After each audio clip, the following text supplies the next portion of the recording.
That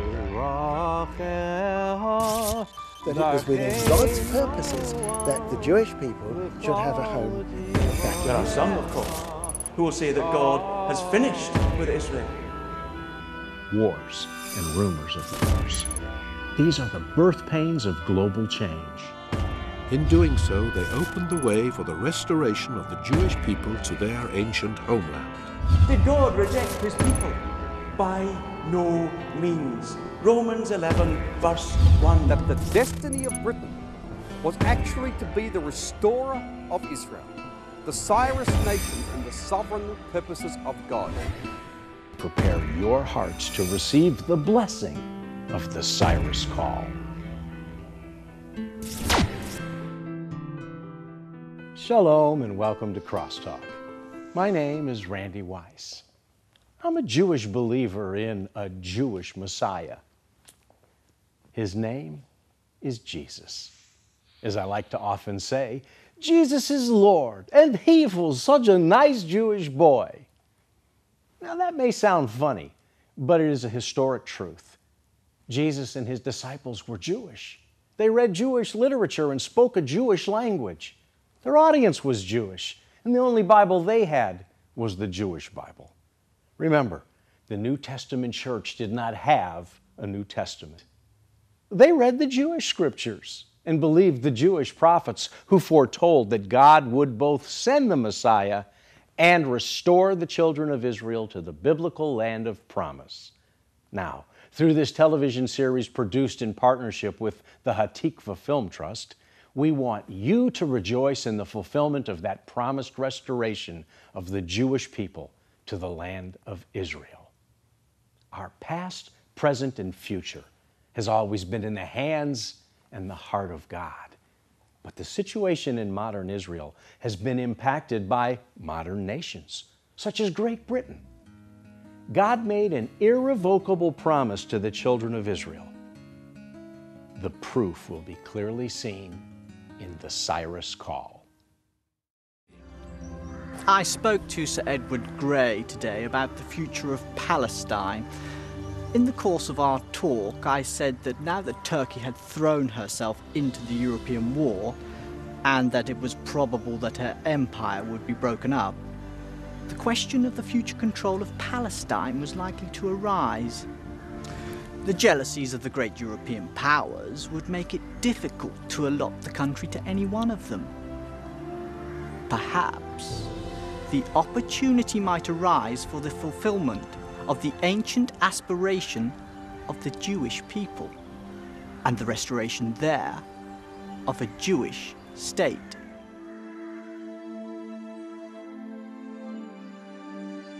Among the tens of thousands of British soldiers who were sent to war in the Middle East were Harry Musson and 4 members of his extended family.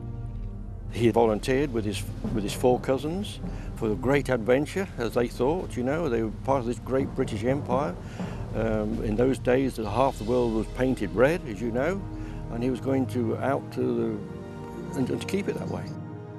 The 5 men were originally destined for the Dardanelles, but their ship was torpedoed and they landed in Alexandria. They were co-opted into the Egyptian Expeditionary Force. He was there in 1914, and it wasn't until 1917 when the Battle of Beersheba, you know, so it took him all those long 4 years to go from Alexandria, from Suez Canal, up to Beersheba. There were lots of times in the desert when it was, as he used to say, it was sand, sand, sun, sun, sand, sand, nothing at all like England.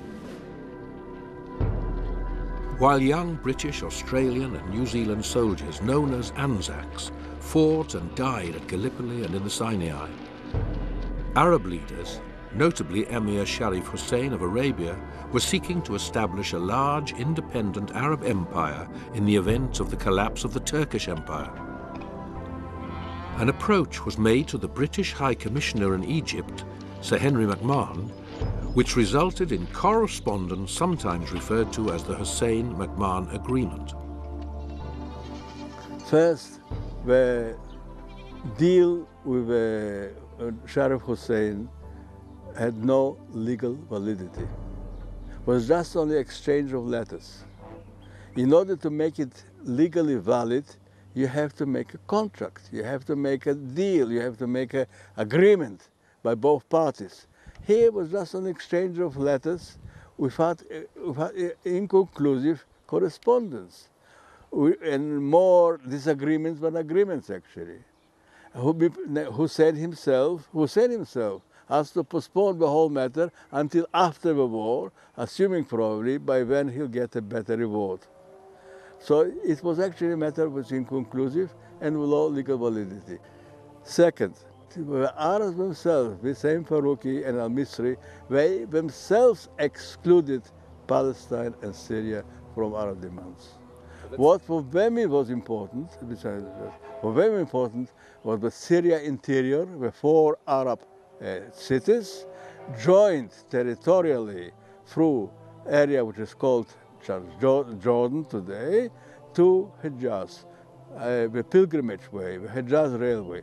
Syria, Jordan, and Hejaz. And Hussein, on the contrary, he,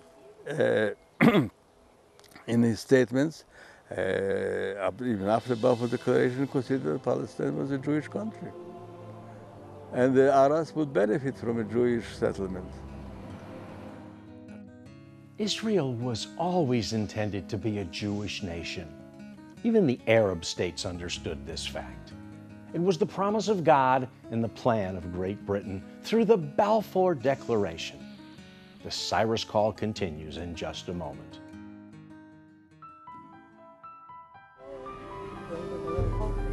For century after century in exile, the Jewish people recited the daily Amidah prayer, calling upon the Lord to regather the Jewish people from exile.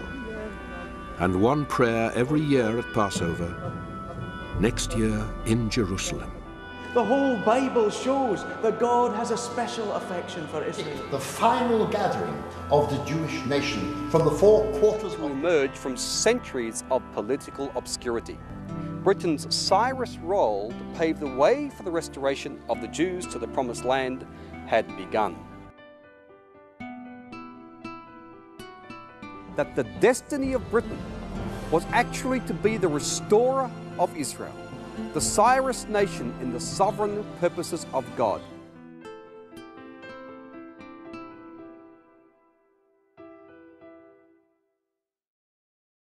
And I will bless those that bless you, and curse those that curse you. If you're like me, you've probably heard that scripture since you were young.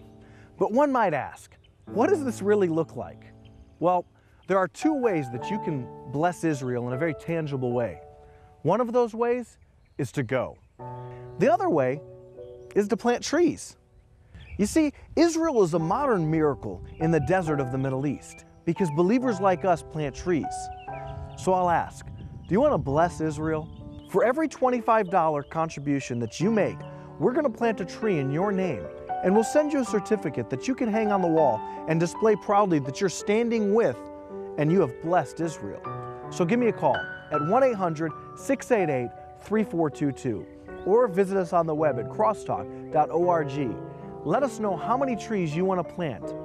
And if you're able, join us on our next tour of the Holy Land and plant one with your own hands. Violence has plagued the Middle East for a long time. Conquerors went to war to improve their geopolitical interests, and many nations wanted Israel. I believe God stirred the hearts of international leaders to bring about His desired plan for the Jewish people and our return to the land. At the same time, the British and French governments began working towards an agreement that would safeguard their particular interests in the region. The British delegate to these negotiations was Mark Sykes, and the French delegate was Francois-Georges Picot. The difficulty which the British were confronted at that time, but they had to bring the consent of the French, because Syria, Palestine, was considered to be under French influence. And for France, Syria and Palestine was part of France itself, was holy over holiness, yes, and wouldn't give in.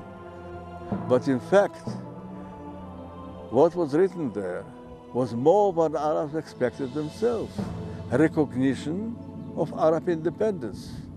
not recognition, but recognition should the Arabs achieve an independence. Support and recognition by the three powers, by Britain, France and Russia. This was actually the Magna Carta of Arabs, which we didn't appreciate at that time. But, was a big but, was contingent on the Arab performance. If the Arabs will fight and liberate themselves, the Allies will support them and recognize them. But the Arabs, they reneged them. The Russians, due to their reluctance for France to have control over the holy places and the Holy Land, vetoed a French monopoly in Palestine. Consequently, the Russians proposed the internationalization of much of Palestine. The question now on the agenda was, what form would this internationalization of Palestine take? In late 1916, a new Prime Minister and Foreign Secretary took office. David Lloyd George and Lord Arthur Balfour replaced Asquith and Grey. By this time, the Allied forces, known as the Egyptian Expeditionary Force, were nearing El Arish and the border with Palestine, thus ensuring a sufficient buffer zone against any further Turkish and German aggression against the Suez Canal. But Lloyd George was not satisfied with a defensive policy in the Sinai. He wasn't interested in just a buffer zone for the Suez at the Sinai boundary line. He desired a campaign to drive the Turks out of Palestine, for if the war ended with Turkey still in control of that strategic land, her German ally could be a menace in the future. And as he distrusted any French involvement in the region, he also forestalled their military involvement in this campaign.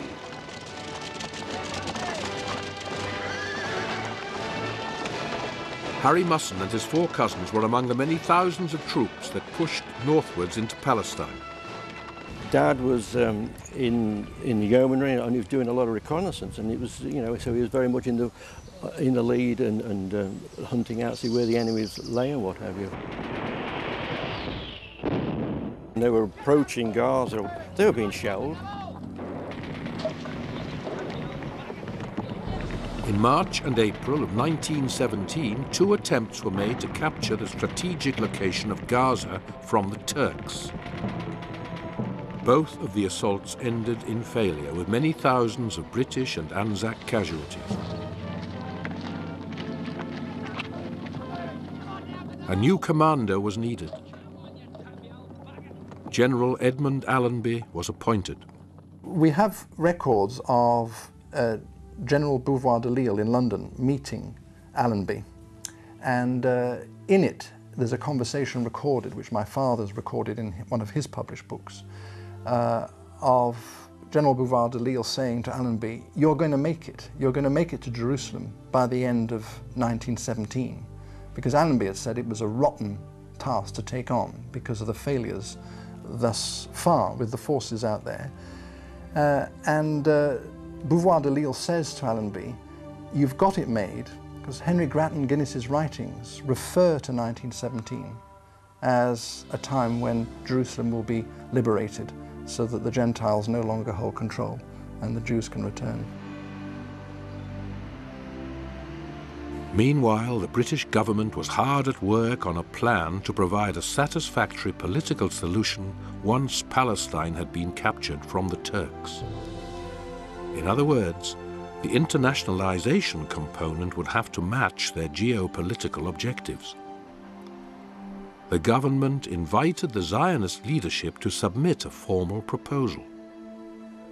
Support of Zionism legitimized the British position in Palestine, which otherwise would have been based on conquest alone.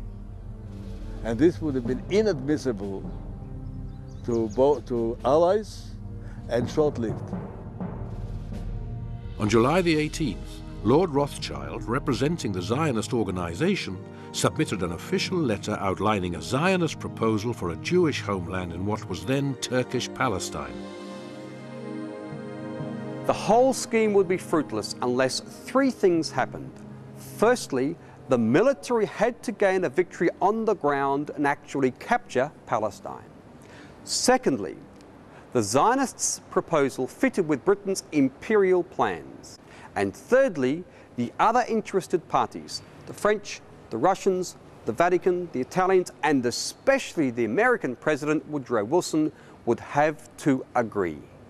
He believed in the promises of God concerning the restoration of the Jews, and he was favourable to the idea then being promulgated in Britain. It is said that without a nod from Woodrow Wilson, the Balfour Declaration may never have been issued. 1917 was a prophetic year. Nations lined up to fulfill their individual destinies in the plan of God, and Israel moved closer to becoming an independent Jewish homeland through the Cyrus call.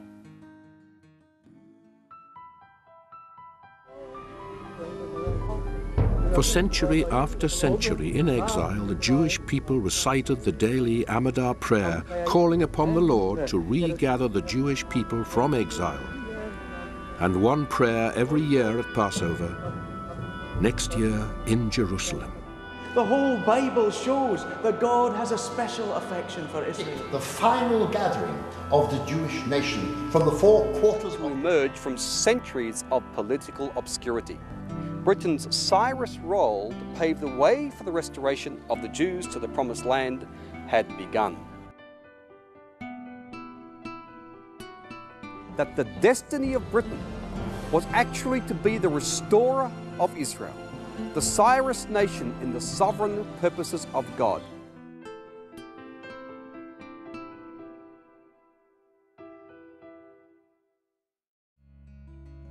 Israel's liberation was in the air, but so was the smell of death. The promised restoration was to be fulfilled through brutal struggle by valiant warriors in the shadow of the Cyrus call. The final vote would be taken at the War Cabinet meeting in London, scheduled for the 31st of October 1917. Military plans too had concluded, and a combined British and Anzac assault would take place here at Beersheba, also on the 31st of October.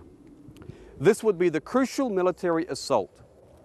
Beersheba had to be captured in one day in order to maintain the element of surprise and in order to secure the crucial water supply from its ancient wells that dated back to the time of Abraham in the book of Genesis.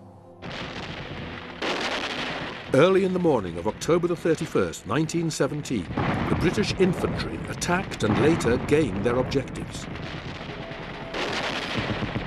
Then in the early afternoon, the New Zealanders attacked and finally captured their objective, Tel Sheva, the ancient city of Beersheba.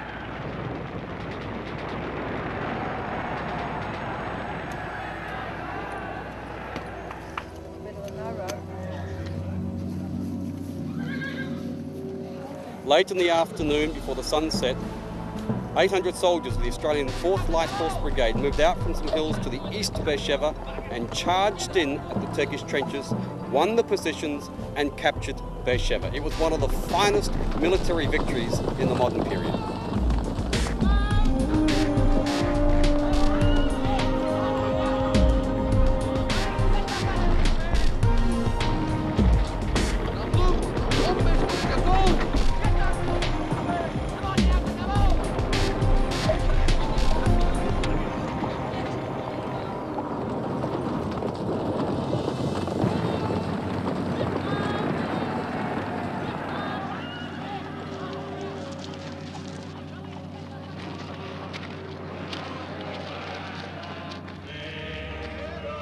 The 1st of November, my father was so delighted that he would go into Beersheba, and the things that I remembered about my father was he actually watered his horses at the Abraham's wells.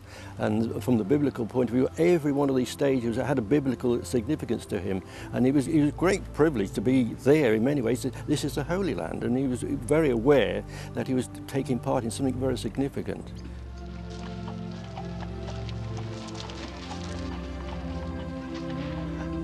On the same afternoon as the battle, the British War Cabinet in London, unaware of the victory in Beersheba, finally ratified the wording of what became known as the Balfour Declaration. The resulting letter to Lord Rothschild was written 2 days later on the 2nd of November, the same day that news reached London of the Allied victory at Beersheba. His Majesty's government view with favour the establishment in Palestine of a national home for the Jewish people, and will use their best endeavours to facilitate the achievement of this object. It being clearly understood. Following the victory at Beersheba, Allenby's British and Anzac forces forged northward towards Jaffa and Jerusalem.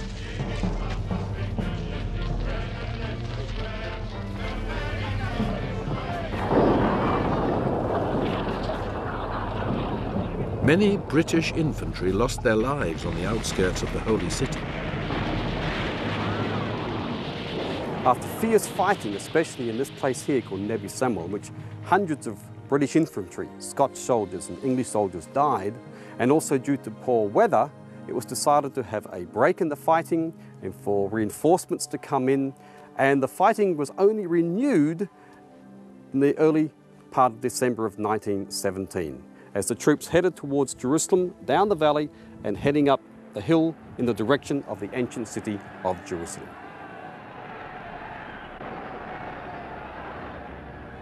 A combination of factors saw the Turks leave the city in the early morning of the 9th of December without a shot being fired.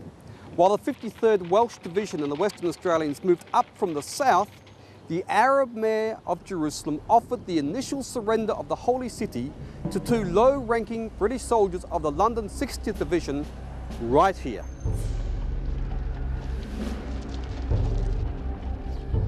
Shortly afterwards, General Shea, commander of the 60th Division, made his headquarters here at CMJ's property on Prophet Street, which was the location of the Mission Hospital and presently of the Anglican International School of Jerusalem. 2 days later, on the 11th of December, Allenby made his official entry into Jerusalem to declare the end of Turkish rule and the beginning of British rule. He came first to General Shea's headquarters here before he rode to the Old City just a mile down Jaffa Road. General Allenby's victorious march through Jerusalem was a turning point in the history of the land and a leap toward its destiny. I was always interested what was going on. I was only 6 years old when I went downstairs and I saw people standing on either side of Jaffa Street. And I asked them, why are you standing here? And they said, Lord Allenby is coming down and we want to welcome him. And before long, I could see the horse coming down Jaffa Street. And everybody was so wild with excitement. We thought that Messiah was coming. This was our thought. Anyhow, he rode all the way and he went as far as the Jaffa gate is and dismounted and walked into the old city.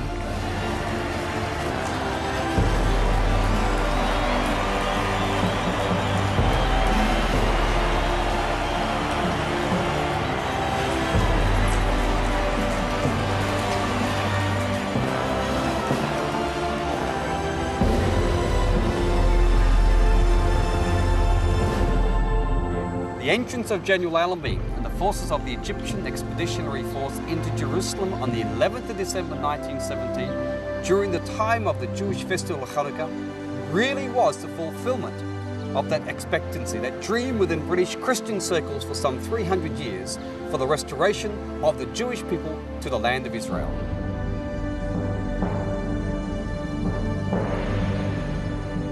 After the formalities of the day's events, Allenby returned to Shea's headquarters at CMJ's Mission Hospital, where a luncheon was held in his honour.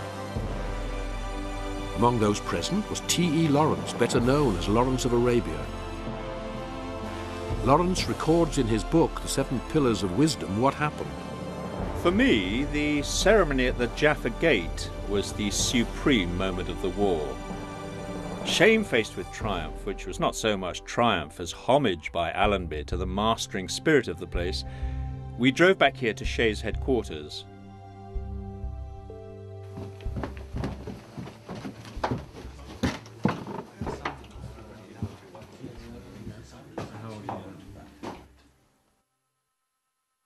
Also among those present was Francois Picot, the official French envoy to the Middle East.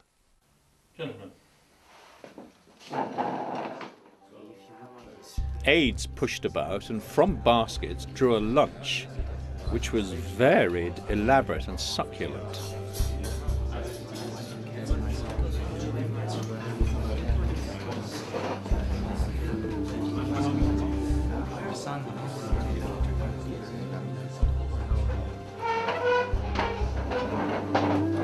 Be seated, please, gentlemen.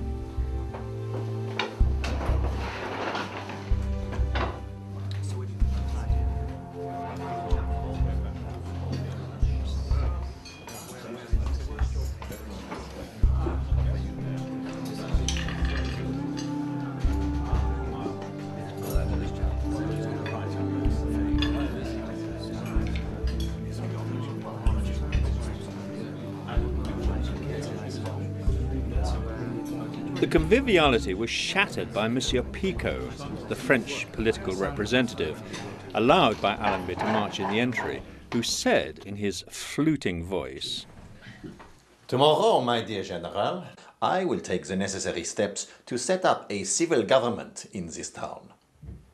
It was the bravest word on record.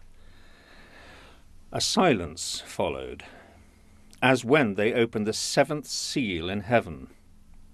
Salad, chicken mayonnaise and foie gras sandwiches hung in our wet mouths unmunched, while we turned to Allenby and gaped. Even he, for the moment, seemed at a loss. And we are also at a loss. We've lost our time. So I must invite you back for the conclusion of this story of the turning point in Israel's history. Please join us for our final episode in this important TV series. If you missed any of the prior programs, this entire Hatikva Film Trust set, as well as these television programs, are available on DVD. Visit our website, www.crosstalk.org, or call the number on your screen. But whatever you do, please do not miss the finale of the Cyrus Call. Because he loves me, I will follow him. Because he loves me. Because he loves me. Because he loves me, I will follow him. Because he loves me,